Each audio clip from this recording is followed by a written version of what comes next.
On YouTube, I recently watched a video essay that was not good. It was so not good, in fact, that at times I was starting to wonder if this was a parody of video essays. Now, this isn't abnormal. Bad video essays are a dime a dozen. There's lots and lots of them. But what was abnormal is how close this video essay that's really bad was to being really good.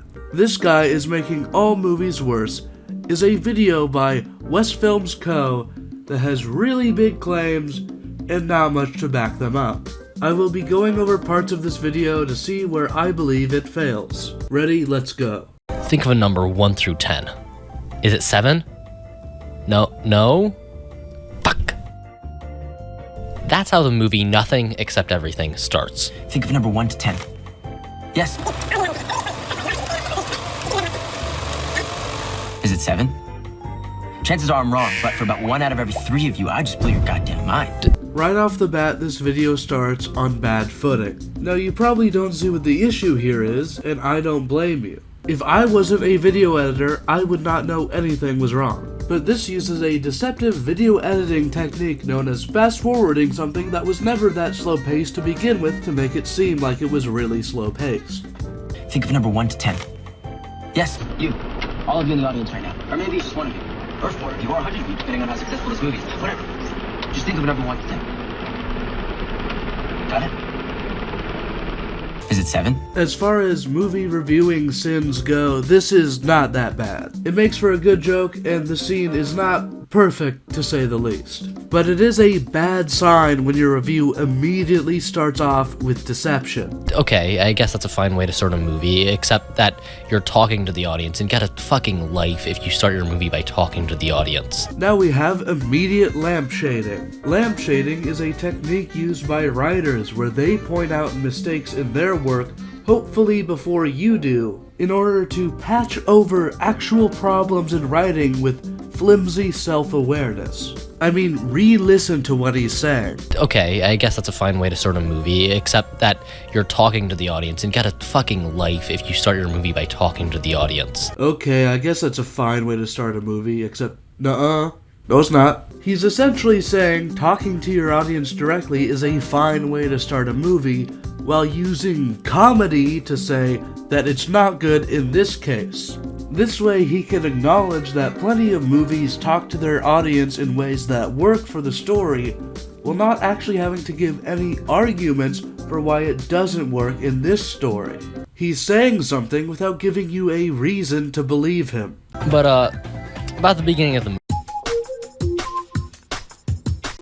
I lied. The beginning of the movie is actually a Karl Marx quote.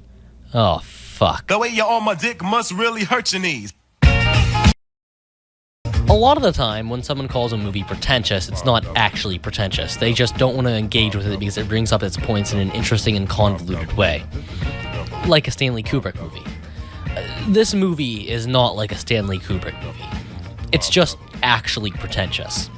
It is the definition of exaggerated self-worth. After the Karl Marx quote, there's a scene where the main character asks us about the numbers 1 through 10. But it's not funny like my version, because I'm actually the funniest guy ever made, so take that. Okay, so this is like such a small nitpick. Like, honestly, just if you want to remove this section of the video from your mind. But it's really funny to me how obviously this section of the video was recorded before the beginning. After the Karl Marx quote, there's a scene where the main character asks us about the numbers 1 through 10. Yeah, I know. You told us this 15 seconds ago. Why are you phrasing this like it's the first time we're hearing this information? Anyways, that should be enough of my annoying nitpicking. I can't wait to get back to the video and see all the examples of how this movie is pretentious. But it's not funny like my version, because I'm actually the funniest guy ever made, so take that. It's written like a fucking Disney Channel original, or actually like a Nickelodeon sitcom. The whole movie has this incessant air of sincerity, but not too much sincerity.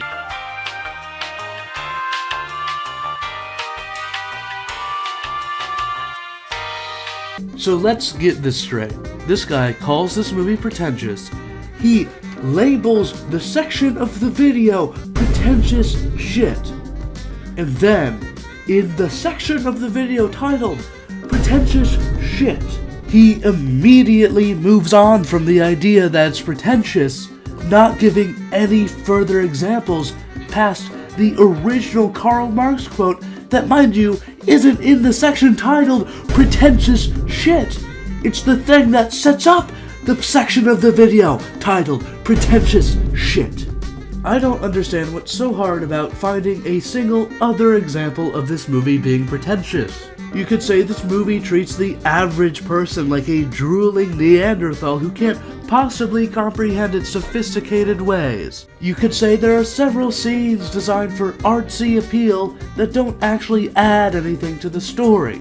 You could say many things, but he doesn't. He just calls the movie pretentious and moves on. He literally immediately compares it to a Nickelodeon sitcom, which you can say many things about, but they're not pretentious. He's just saying something without giving us a reason to believe him. It's written like a fucking Disney Channel original, or actually like a Nickelodeon sitcom. The whole movie has this incessant air of sincerity, but not too much sincerity. Like it's written by a weird old guy that likes feet. Again, this is just another thing he says without giving any examples. What is this lack of sincerity? Is the movie out of touch? Does it try to be relatable while failing? I have no idea, because again, it just says this and moves on. The movie looks good, I guess, but not like anything. Like, how are you telling your story? Wesley clearly had the team to do this. He had an Oscar shortlisted producer and a very competent VFX team. So why didn't he make his movie look like this?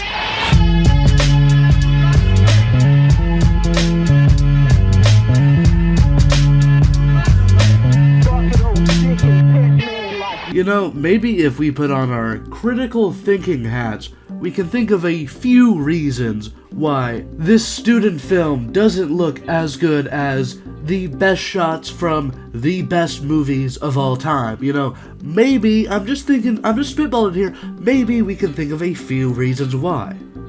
I'm not saying you're not allowed to criticize the cinematography of a movie, but saying a movie looks bad simply because it doesn't look as good as the best movies of all time is a ridiculous standard.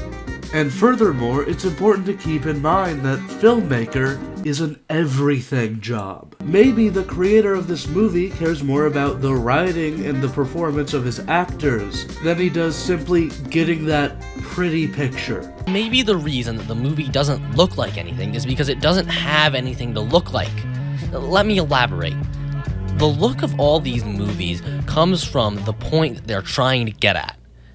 This movie doesn't have a point.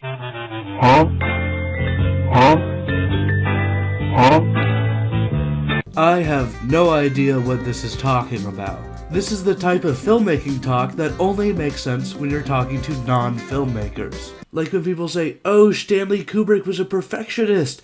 The fact that this thing is here in one scene and it's gone to another scene, clearly it has to be a hidden meaning.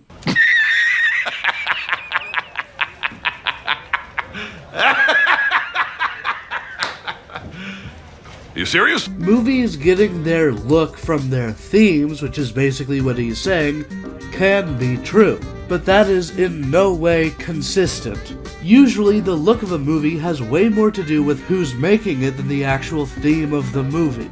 Every Wes Anderson film has a different theme, but they all look like Wes Anderson films.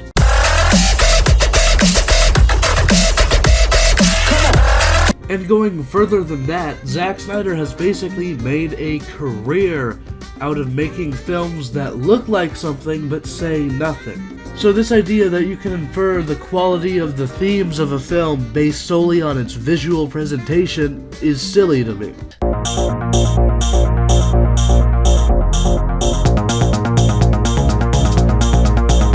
The movie is split into 4 sections that have a clear formula, which inherently isn't bad. I'm not saying that having a repetitive act-based film is bad. It's not. In this movie, though, the formula is generic montage, then a badly written conversation scene. Just switch that around and copy it and paste it a few times and you've got a fucking 6 million views. This is actually really close to being a real criticism. Here he's criticizing the overuse of montages. But due to the fuzzy nature it was described near the end, just switch that around and copy it and paste it a few times and you've got a fucking 6 million views. I don't know if this is an actual problem. If he said something substantial like montages make up around a quarter of the total film length, or that there were a total of 4 montages in the entire film, I would go, wow, that's really bad. But due to the vague nature at which it was described, for all I know, there could be 2 15-second montages. At which point I would go, wow, that's not that bad. Again, he's barely giving me any information to work with. Oh, and by the way, if you want to be the physical embodiment of the nerd emoji and go, Squid-Boy, how come you didn't mention how every other scene is a badly written dialogue scene? Every scene in every movie are just characters talking in different rooms. I hope you're happy now that I've ruined movies for you. And as for the complaint that they're badly written, he once again gives us 0 examples and just asks us to trust him. Anyway, within those dialogue scenes is the meat of the movie, or, what proves the pointlessness of this film. The main character talks about how uncertain everything is, and then just leaves it at that. Then during his valedictorian speech, he talks about how nothing has meaning, because, death happens, guys. Ugh. Did Uncle Fred kill himself? But then he addresses that he's being nihilistic and that he's being self-aware, as if that justifies it. And definitely, there's no meaning to my pretentious, nihilistic, and edgy attempt at self-awareness for the sake of self-awareness! Later in the movie, he has a conversation with his girlfriend about whether they'll remember each other when they're old. They come to the ultimate conclusion that yes, but that they won't care anymore. Ooh boy. So with all of this in mind, and with what people have been saying about the movie, you could argue that it's about how nothing matters, so you need to live in the moment. Because, actually memories matter, and you'll feel sad if you don't have happy memories to remember. So actually emotions matter, etc., etc. It was at this moment that he knew. He fucked up. This is the moment where the creator of this video devil's advocated himself into a corner. If you don't understand what I mean, you soon will. It's really messy, because, it's not actually getting at that. But there's one very important point, that you do all of this for yourself. In the valedictorian speech scene, the principal of the school tries to stop the main guy from talking. And my question is, why? This movie is about nothing, because it claims to be about how you need to make yourself personally happy for yourself, and that it doesn't matter if you affect others. So, why does it matter that the principal is trying to silence him? Why put that in your movie if that movie is about personal discovery? Because it's not about that. It's not about anything. I mean, let me break this down for you real quick. This guy gives a perfectly reasonable reading of what the film's themes probably are. You could argue that it's about how nothing matters, so you need to live in the moment. Because, actually memories matter, and you'll feel sad if you don't have happy memories to remember. So actually emotions matter, etc., etc. It's really messy. Oh, why is it messy? Because, it's not actually getting at that. Oh, what makes you so sure? But oh, never mind, you're just gonna drop that and move on, I see. There's one very important point, that you do all of this for yourself. Wait, but you just said that wasn't the theme. Now you're saying that it is the theme, but it's important you have to do it for your... What? So he takes the logical theme he constructed from what the movie gave him, and then he goes, well, no. You see, in the graduation speech, the principal tries to storm the stage, and that makes it so that can't be the theme of the movie, because, well, the movie's about self-determination, so, the principal's not the South, so why is he storming the stage? And clearly, the logical explanation of this is that this entire movie has no point. It can't just be a small flaw with this one scene, that would be ridiculous. That's not even going to mention the fact that doing what you think is right, no matter what other people say, is literally something he talked about as a theme in the movie. Claims to be about how you need to make yourself personally happy for yourself, and that it doesn't matter if you affect others. Hey, would you looky over here? It's the other being affected. The song. They're TikTok songs, like songs from CapCut edits. This whole movie actually feels like a CapCut template. Oh shit, here we go again. This is where the lack of examples goes from being really annoying to actually infuriating. Because it would be the easiest thing in the world of all time to include a 3-second clip of one of these songs so I can actually know how TikTok-y they really are. Don't get me wrong, I hate TikTok-y songs with a passion.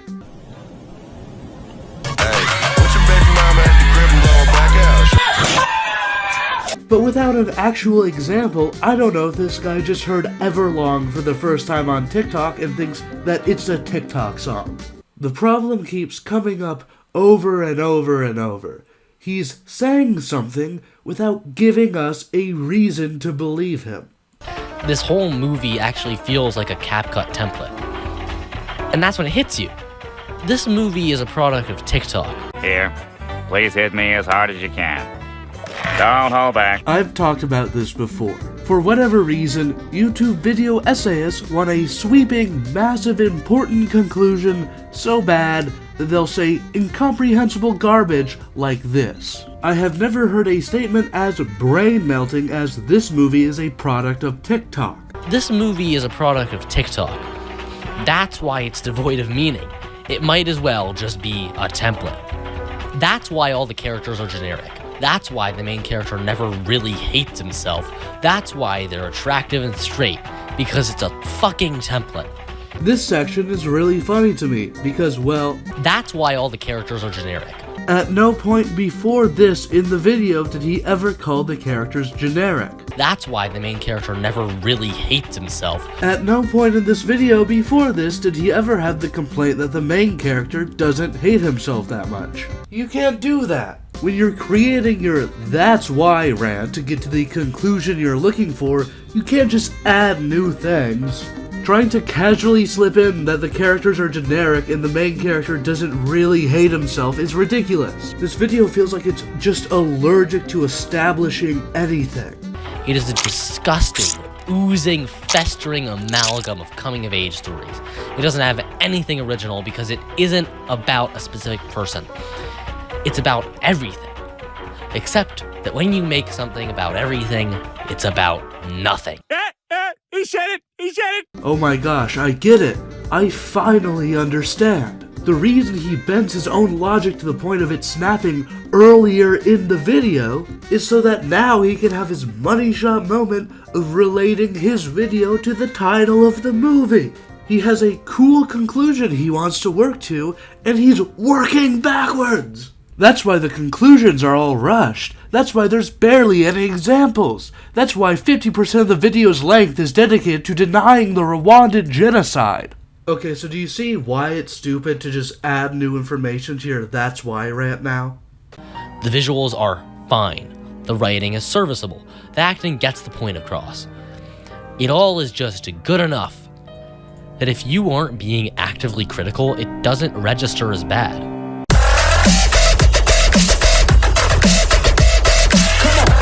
The reason I decided to make this video is because I want to believe this guy. I desperately want to believe him, but he has given me no reason to believe him. While the most common criticism with the modern YouTube video essays about films and TV are that they are glorified plot summaries that are way too long, like, dude, seriously, I don't think the series is even 10 hours long in total. What are you doing? I think there is an equal and opposite case to be made for YouTube video essays that are all claims and zero proof. Okay, fine, maybe not equal. Like, did you know that this guy's review of the movie is about the same length as the movie itself? How is it that I still know nothing about the movie after watching this review? And while I do think it's very likely that West Films is right about this movie, I simply don't know from his review. You see, his complete failure to let the movie speak for itself has led me to the other possibility.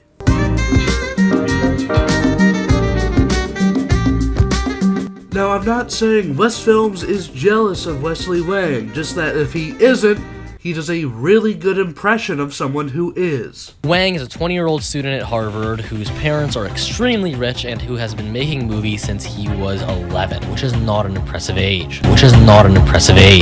Like, dude. Bro. Why would you mention that? Why would you say that? I've been thinking this over, and the only reason I can think of is if he's like, I've been making movies since I was 8, and he thinks he can make movies at 11 and it's impressive. And this entire video is just completely dotted with really eyebrow-raising, maximum hater activity. Or maybe you have heard of it. Got 6 million views. There are tons of comments on the video that say it's a great movie. Why shouldn't he just keep making shitty movies? They do really well. People love them apparently, and you can make a shitload of money with them. You see that sheen on the movie? That's called having a fuckload of money. The massive over-focus on it having 6 million views is funny to me, because that's not a lot. I mean, yeah, it's a massive amount of people, but not really for a professionally produced feature. And despite West Films' focus on money, I really doubt a video that had 6 million views and probably cost around $1 million really made that much money. And then there's his sheer hatred over the fact that the comments of this video don't agree with him that it's terrible. I mean, I understand being jealous, I really do.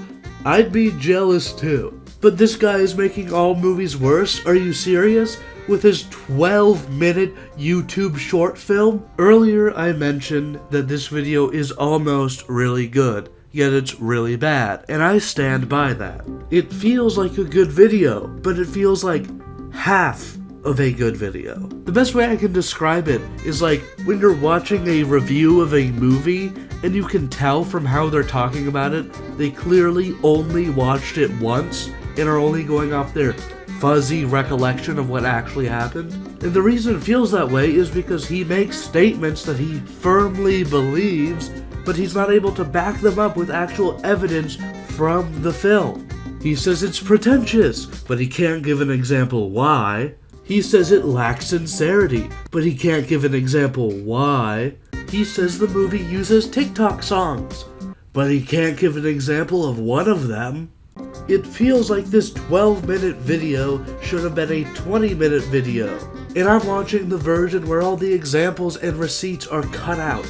Anyhow/way, that's about the end of the video.